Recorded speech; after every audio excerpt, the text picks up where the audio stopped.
नमस्कार, times of Swaraj के खास कार्यक्रम राजपथ में आप सबों का स्वागत है और मैं हूं Santosh Singh.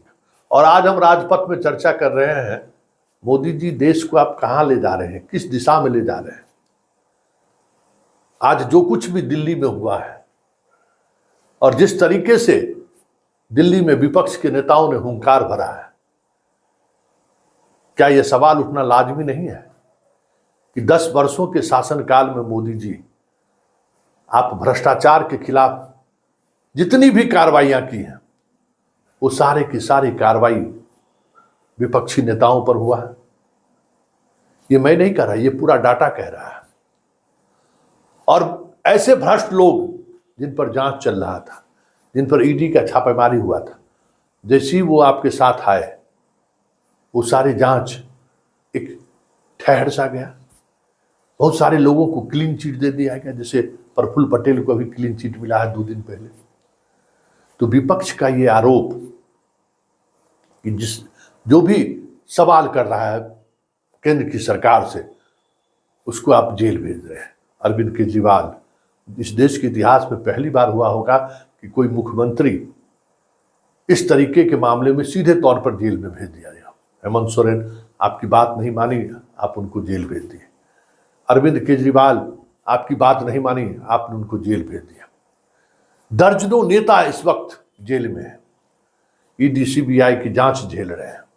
High court, supreme court में जमानत के लिए अर्जी लगा रहे हैं। देश की सबसे बड़ी पार्टी, विपक्षी पार्टी कांग्रेस का खाता सील कर दिया गया है। सारे खाता सील कर दिया गया। आखिर चुनाव में वो पैसा कहां से खर्च करेगा? कोई उन्हें चंदा भी देगा तो उस राशि का कैसे इस्तेमाल कर सकता है?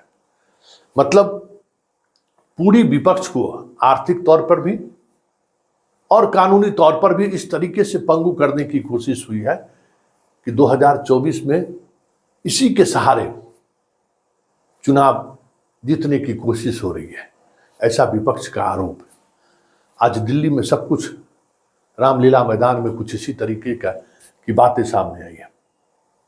लेकिन बड़ा सवाल है कि वाकई में देश में ये स्थिति है? वाकई में देश में सब कुछ बदल रहा है? तानाशाही की तरफ देश बढ़ रहा है?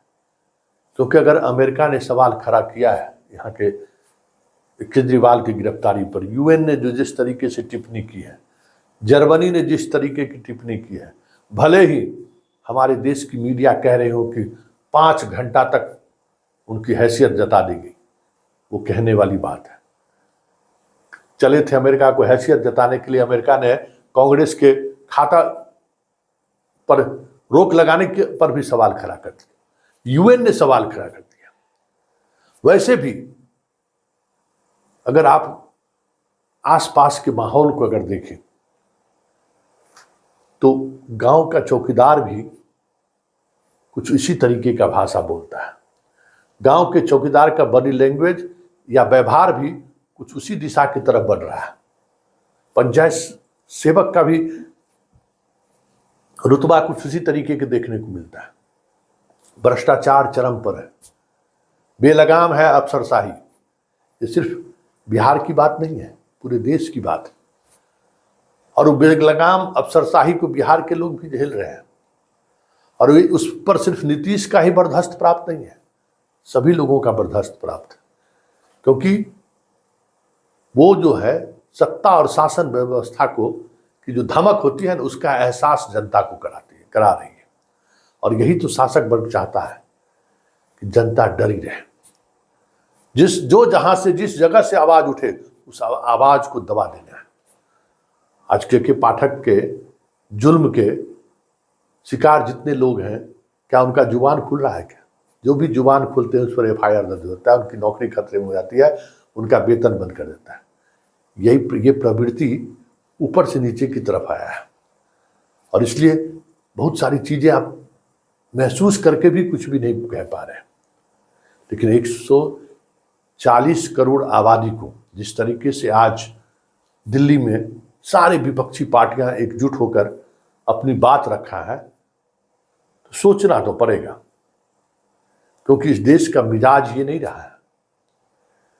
इस देश की संस्कृति भी ये नहीं रही है, और न इस देश में सामाजिक बंधत्व में भी कहीं इस तरीके का खटास नहीं रहा है जो पैदा करने की कोशिश राजनीतिक तौर पे हो रही है।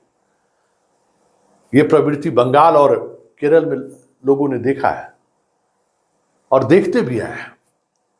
आज उस मंच पर जिस तरीके से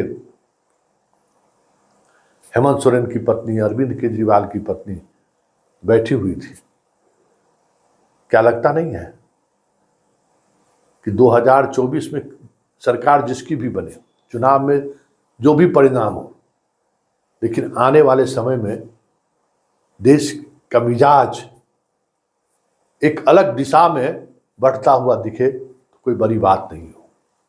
इसलिए देश के तमाम 114 करोड़ आबादी ने 140 करोड़ आबादी को सोचना पड़ेगा। सोचिए, वक्त आ गया है सोचने का, क्योंकि आप अगर तटस्थ हैं तो आपका भी इतिहास लिखेगा, क्योंकि ये तटस्थ रहने का वक्त नहीं है। मोदी सही कर रहे हैं, गलत कर रहे हैं, ये डिबेट का विषय हो सकता है, लेकिन भ्रष्ट सिर्फ विपक्ष है, ये कैसे हो सकता है? इतना सब कुछ इलेक्ट्रॉन बॉन्ड में सामने आ चुका है कि जिस कंपनी पर घोटाला का चार्ज लगा वो कंपनी किसी पार्टी को अगर फंड दे रहा है तो क्या है ये? और सब कुछ आईने की तरह सामने है। इसलिए टाइम्स ऑफ स्वराज के सभी दर्शकों से मेरा आग्रह है, इन चीजों को सोचिए, समझिए, क्योंकि ये वक्त है निर्णय लेने का। और अगर चूक गए तो फिर तय मानिए कि बहुत सारी चीजें चंद महीनों में ही बदलती हुई दिख जाए तो कोई बड़ी बात नहीं होगी। इसलिए इस बार लोकतंत्र रहेगा या लोकतंत्र नहीं रहेगा, जिस तरीके से विपक्ष कह रहे हैं, उसका फैसला आपको करना है।